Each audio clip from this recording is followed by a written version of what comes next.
حبیبہ کہا جاتا ہے۔ اب یہ ایک بڑا خوبصورت واقعہ ہے، جب حضور صلی اللہ علیہ وسلم نے مکہ المکرمہ میں اعلان کیا تھا نا، حضرت ام حبیبہ اپنے شوہر کے ساتھ جو ہے وہ بغیر اپنے باپ کو بتائے ہوئے حضور کے پاس گئی اور حضور کو کہا کہ ہم جو ہے وہ دونوں میاں بیوی آپ کا ایمان لانا چاہتے ہیں اور کلمہ پڑھ کے مسلمان ہونا چاہتے ہیں۔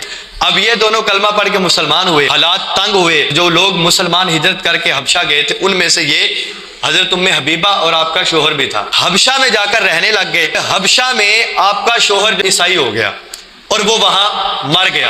حضرت ام حبیبہ پریشان ہو گئی کہ میں جو ہے وہ اپنے باپ سے دشمنی لے کر نبی پر ایمان لے آئی، اپنے شوہر کے بلپوتے پر حبشہ میں آئی، اب وہ عیسائی ہو گیا، مر گیا ہے تو میں کہاں جاؤں گی؟ مکے واپس جا نہیں سکتی۔ تو حضور صلی اللہ علیہ وآلہ وسلم کو خبر پہنچ گئی تھی، تو حضور صلی اللہ علیہ وسلم نے حبشہ کے جو نجاشی تھا، بادشاہ تھا، اس کو پیغام بھیجا، کہا کہ آپ کے شہر میں ام حبیبہ کے نام کی ایک عورت ہے اور اس کو میرے نکاح کا پیغام دے دو۔ اب اس نے لونڈی بھیجی حضرت ام حبیبہ کے گھر۔ حضرت ام حبیبہ فرماتی ہے میں نے دروازہ کھولا، لونڈی آئی تو اس نے کہا کہ میں حبشہ کے بادشاہ کی طرف سے آئی ہوں، مدینے میں جس کا نام محمد الرسول اللہ صلی اللہ علیہ وآلہ وسلم ہے وہ آپ سے نکاح کرنا چاہتے ہیں۔ حضرت ام حبیبہ کہتی ہیں کائنات میں اتنی بڑی خوشخبری مجھے نہیں سنائی دی تھی جو اس دن مجھے سنائی دی تھی، اور کہتی ہیں کہ میرے گھر میں جو کچھ تھا میں نے اس لونڈی کو دے دیا اور کہا کہ جب دوبارہ کبھی تیرے سے ملاقات ہوگی نا تو میں تجھے پھر بھی نوازوں گی، تو نے ایسی خبر دی ہے کہ جس نے سارے غم اور دکھ دور کر دیے ہیں۔ اور حضرت ام حبیبہ حبشہ میں تھی، حضور مدینے میں تھے، تو وہاں سے جو ہے وہ نکاح حضور صلی اللہ علیہ وسلم کا ہو گیا۔ پھر حضرت ام حبیبہ کو پورے پروٹوکول کے ساتھ مدینہ المنورہ میں لایا گیا۔ اب ابو سفیان نے کہا کہ اگرچہ میں مشرک ہوں لیکن میری بیٹی حضور صلی اللہ علیہ وسلم کی بیوی ہے، تو بیٹیاں جو ہے وہ باپ سے بڑی محبت کرتی ہیں، تو میں اپنی بیٹی کے گھر جاتا ہوں اور مجھے مان بھی، اور بیٹیوں کی محبت تو کوئی زمانہ تول ہی نہیں رہ سکتا، جو بیٹیاں محبت کرتی ہیں بیٹے وہ محبت نہیں کر سکتے، یہ پکی بات ہے۔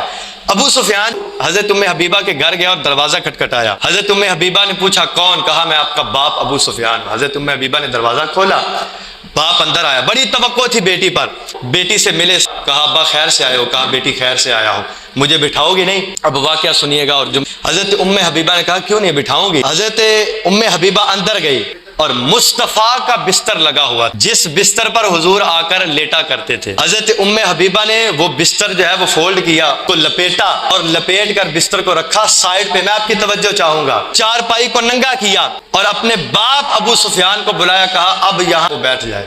ابو سفیان نے کہا بیٹھنا کیا ہے، میں تو بڑی توقع لے کے آیا تھا کہ میری بیٹی میری بات سنے گی اور میری سفارش کرے گی، اور بیٹیاں جو ہیں وہ بڑی محبت کرتی ہیں اپنے باپ سے، تو نے تو میرے لیے بستر میں جگہ نہیں رکھی، تو اور میں تیرے سے کیا توقع رکھ سکتا ہوں؟ اللہ اکبر! آج کا مسلمان دل سے یہ جملہ سنے، اسے پتا چلے گا کہ مصطفیٰ سے محبت کیا ہوتی ہے۔ اور حضرت ام حبیبہ نے کہا باپ تو ہے میرا لیکن یہ الگ بات ہے، اور وہ خدا جس نبی پہ گندی مکھی نہیں بیٹھنے دیتا، میں اس نبی کے پاک بستر پہ مشرک کو کیسے بیٹھنے دیتی ہوں؟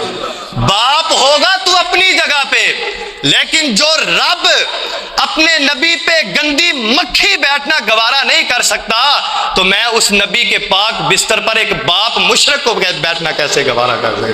کہا اس بستر پر تجھے بیٹھنے نہیں دوں گے۔ فوراً ابو سفیان واپس پلٹ آیا۔ یہ ہے عشق مصطفیٰ، اور اسے کہتے ہیں حضور صلی اللہ علیہ وسلم سے محبت۔ کہا باپ ہوگا تو اپنی جگہ ہوگا، لیکن یہ میرے مصطفیٰ کا بستر ہے، یہ پاک ہے اور تو پلیت ہے۔ ابو سفیان وہاں سے پلٹا، کہا یہاں میرا کام